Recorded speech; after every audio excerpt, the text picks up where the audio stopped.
اپنے زندگی میں خوشی لانا چاہتے ہو تو میرے نبی والی زندگی سیکھو، اللہ کے واسطے نبی کی زندگی پڑھو، اللہ کے واسطے قرآن پڑھو، اللہ کے واسطے علماء سے جوڑ بیٹھاؤ، اللہ کے واسطے۔ اب تو کتابوں کی ضرورت ہی نہیں ہے، اے فون چ ہر شے اگلے ٹھوک چڈی، فون پہ تم اپنے نبی کی سیرت پڑھ لو۔ اپنے ایک بہت بڑا تاجر تھا وہاں ادھر پاکستان میں، تو ہم کھانے پہ کٹھے تھے تو اس کے فون کی گھنٹی بجی، اس نے یہاں فون لگایا اور ادھر کھانا شروع کیا، پورا آدھا گھنٹہ وہ لگا رہا، ایدے بھی تے ایدے بھی۔ وہ میں نے کہا تہاڈے نہ کاروباراں دا کی فائدہ، تسی تو روٹی جوگے بھی نہیں رہ گئے۔ کہا جی وہ بہت بڑا جرمنی میں مال پھنس گیا تھا تو وہ اس کے لیے پھر بڑی اہم کال تھی۔ میں کہتا وہ کرما لے تو روٹی پھر بعد وچ کھا لے، میں روٹی کھانے کے بھی قابل نہیں چھوڑا ہم۔ تو میرے نبی کی زندگی، جب آپ گھر میں ہو تو اپنی بیوی کو عزت دو، بیوی خاوند کو عزت دے، کبھی اونچ نیچ ہو جائے۔ یہ دنیا ہے، یہ جنت نہیں ہے، یہاں اونچ نیچ ہوگی۔ علی و فاطمہ سے بڑھ کے کون سا گھر لاؤں میں آپ کے سامنے؟ میرے نبی گھر میں داخل ہوئے بیٹی کے تو دیکھا آپ ذرا غمگین بیٹھی ہیں، تو آپ نے پوچھا بیٹی کیا ہوا؟ کہ جی میرا اور علی کا جھگڑا ہو گیا۔ تو آپ نے فرمایا علی کدھر ہے؟ کہا جی باہر نکل گئے۔ تو اب یہ نہیں آپ نے کہا کہ میں تو سسر ہوں، میں کیسے کہوں میں اپنے داماد کو ڈھونڈوں۔ آپ خود ڈھونڈنے نکلے، کسی سے نہیں کہا کہ جاؤ علی کو بلاؤ۔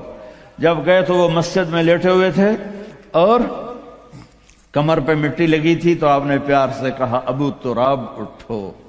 یہ ٹائٹل آپ کو ہمارے نبی نے دیا، ابو تراب اٹھو۔ ان کو اٹھایا، کچھ نہیں کہا، ساتھ لائے اور گھر میں آ گئے۔ کچھ نہیں پوچھا کیا جھگڑا تھا، کیا لڑائی تھی۔ ہماری طرف دیہاتوں میں پنچایتیں ہوتی ہیں نا جھگڑے، تو وہ پوچھنے والے ہور لڑا کے کم ہور بکھا دیں۔ ہاں بھئی تو کی آکھیا، ہاں بھئی تو کی آکھیا، اسے کہے تو میں آکھیا نہیں، اسے کہا تو آکھیا، اسے کہے تو میں آکھیا نہیں، اسے کہا تو آکھیا۔ بھئی تھی لڑائی ہو کے صلح دی بجائے ہو لڑائی ہو جاندی۔ میں قربان جاؤں، میرے نبی تشریف لائے اور آپ نے ایک لفظ نہیں بولا، اور آ کر آپ ایسے نا لیٹ گئے، زمین پر لیٹ گئے، زمین پر۔ ادھر حضرت علی کو لٹایا، ادھر حضرت فاطمہ کو لٹایا۔ اب مجھے دیکھنا، یہ ہاتھ علی کا پکڑ کے یہاں رکھا، ادھر سے بیٹی کا ہاتھ پکڑ کے یہاں رکھا علی کے ہاتھ پر، یہ دیکھ رہے ہو، اوپر آپ نے اپنا ہاتھ رکھا۔ اب یہ علی کا ہاتھ، یہ فاطمہ کا ہاتھ، یہ میرے نبی کا، اور کہا تم دونوں بولو ہماری صلح ہو گئی۔ کچھ نہیں پوچھا کیا ہوا، بکا تم کو ہماری صلح ہو گئی۔ تو دونوں نے کہا یہ ہماری صلح ہو گئی۔ تو آپ اتنے خوش نکلے کہ صحابہ بھی آپ کے چہرے کی خوشی کو دیکھ کر پوچھنے لگے یا رسول اللہ آپ تو بڑے خوش نظر آ رہے ہیں۔ تو آپ نے فرمایا میں علی و فاطمہ کی صلح کرا کے آ رہا۔ تو اس سے اونچا گھر اور کہاں سے میں دکھاؤں آپ کو؟ یہ دنیا ہے، اللہ کے واسطے اپنی اولاد کے لیے، اپنے لیے، اپنے گھروں کو خوبصورت بناؤ نبی والے اخلاق کے ساتھ، نبی والی محبت کے ساتھ۔ میں کیا سناؤں آپ کو؟ آپ نے حضرت عائشہ سے فرمایا عائشہ سنو، دھیان سے سنو، اظہار محبت، اظہار محبت۔ آپ نے کہا عائشہ مجھے جب سے پتا چلا ہے کہ تو جنت میں میری بیوی ہے، مجھے موت ہی اچھی لگنے لگ گئی۔ اور عربوں کے ماحول میں، عرب کے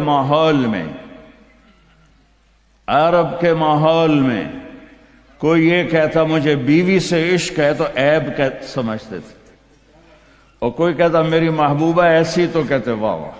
یہ عرب کا ماحول تھا، جیسے یہاں گرل فرینڈ کا بوائے فرینڈ کا چل گیا ہے۔ اللہ ہمارے بچوں کو پاک دامنی نصیب فرمائے۔ تو عرب اس میں نا کوئی نہیں جھجکتے تھے، کھلم کھلا۔ وَهَلْ تَبْكِينَ، اپنے لیلا مجنوں کا نام تو سنا ہوا ہے، یہ صحیح لوگ ہیں، ساڑھے ہیر رانجے تو سارے کوڑے کسے ہیں۔ تو وَهَلْ تَبْكِينَ لَيْلَا اِذَا مِتُّ قَبْلَهَا وَقَامَ عَلَى قَبْرِ النِّسَاءُ النَّوَائِحُ کما لو اصاب الموت لیلا بکیتھا وجاد لہا دمع من العین صافح. میں نے 2 شعر پڑھے، ہر شعر میں وہ لیلا کا نام لے رہا ہے، لیلا کا نام لے رہا ہے. یہ کلچر تھا عرب کا کہ معشوقہ سے محبت کا اظہار فخر، اور بیوی سے محبت کا اظہار اور تو رن مرید ہو گیا، تو زن مرید ہو گیا. یہ ماحول سمجھ میں آ گیا ہے؟ اس ماحول میں ایک شخص مسجد میں آتا ہے اور ایسے محفل لگی ہوئی ہے، اور آ کر پوچھتا ہے یا رسول اللہ آپ کو سب سے زیادہ کس سے پیار ہے؟ من احب الناس الیک. تو آپ نے اس کے کان میں نہیں کہا اور آتے ہیں بس، آپ نے زور سے فرمایا عائشہ سے. اللہ، وہ تو ہل گیا. آپ نے کہا عائشہ سے. اس کو تو توقع نہیں تھی، تو گھبرا کے کہنے لگا یا رسول اللہ میرا یہ مطلب نہیں تھا، میرا مطلب تھا مردوں میں کس سے زیادہ پیار ہے. تو وہ آپ نے کہنا تھا ابو بکر سے، تو آپ نے ابو بکر نہیں کہا، آپ نے کہا عائشہ کے ابا سے. عائشہ کا نام دوبارہ لیا، انہوں تھوڑا جا پانی پیوا مناستا. اپنے گھروں کو آباد کرو محبت کے بول سے، محبت کے رویوں سے، محبت کی باتوں سے درگزر کرو، برداشت کرو. یہ میرے نبی نے زندگی سکھائی ہے. حضرت عمر کا فرمان ہے ما اکرمہن الا الکریم وما اہانہن الا اللئیم. بیوی کو وہ عزت دیتا ہے جو شرافت والا ہوتا ہے، اور بیوی کو وہ ذلیل کرتا ہے جو کمینہ ہوتا ہے. اتنا سخت لفظ کہیں نہیں استعمال ہوا کہ کمینہ آدمی بیوی کو ذلیل کرتا ہے اور شریف آدمی بیوی کو عزت دیتا ہے. تو میرے بھائی بہنوں، اللہ کے واسطے میری فریاد سنو. تمہارے گھروں کی خوبصورتی میرے نبی کی غلامی میں ہے. یہ ڈبل جابیں چھوڑو، یہ بڑے بڑے گھروں کی دوڑ چھوڑو، بڑی بڑی گاڑیوں کی دوڑ چھوڑو. اپنے گھروں کو بچاؤ اللہ کے واسطے، چونکہ یہاں کی نسل خطرے میں ہے. پاکستان میں کوئی برے سے برا بچہ بھی ہوگا تو ایتھیسٹ نہیں بنے گا، اسلام نہیں چھوڑے گا. یہاں اسلام چھوڑ دیتے ہیں.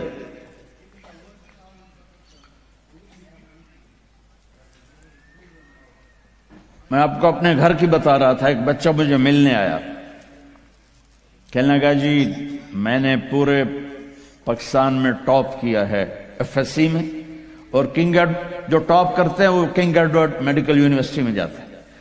تو 2 دفعہ میں خودکشی کی کوشش کر چکا ہوں، پلز کھائیں، گولیاں، لیکن وہ زندگی تھی بچ گیا. میں نے کہا بیٹا تو چھوٹا سا ہے، تو نے یہ خودکشی کی کیوں یہ تو نے قدم اٹھایا؟ کہا جی میرے امی اور ابو اتنا لڑتے ہیں کہ ڈسہارٹڈ ہو کر میں 2 دفعہ خودکشی کی کوشش کر چکا. ماں اور باپ کی لڑائی نے اتنے بریلینٹ قابل بچے کو مرنے پر مجبور کر دیا.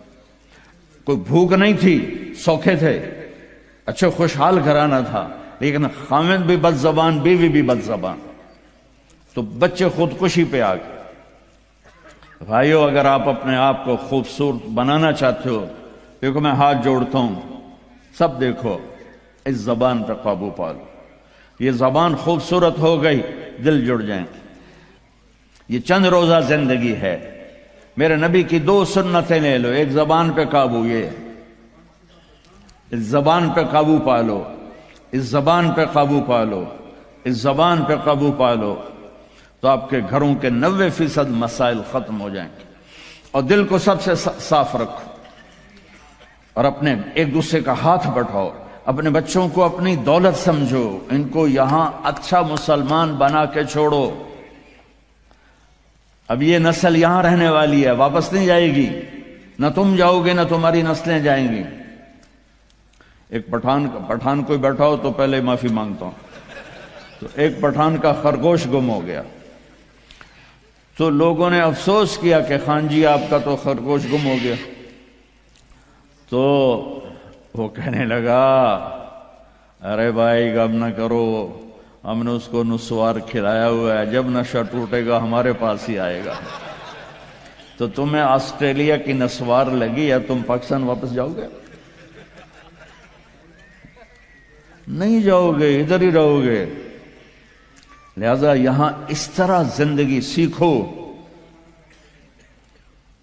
کہ آپ کی نسلیں اسلام پہ باقی رہیں۔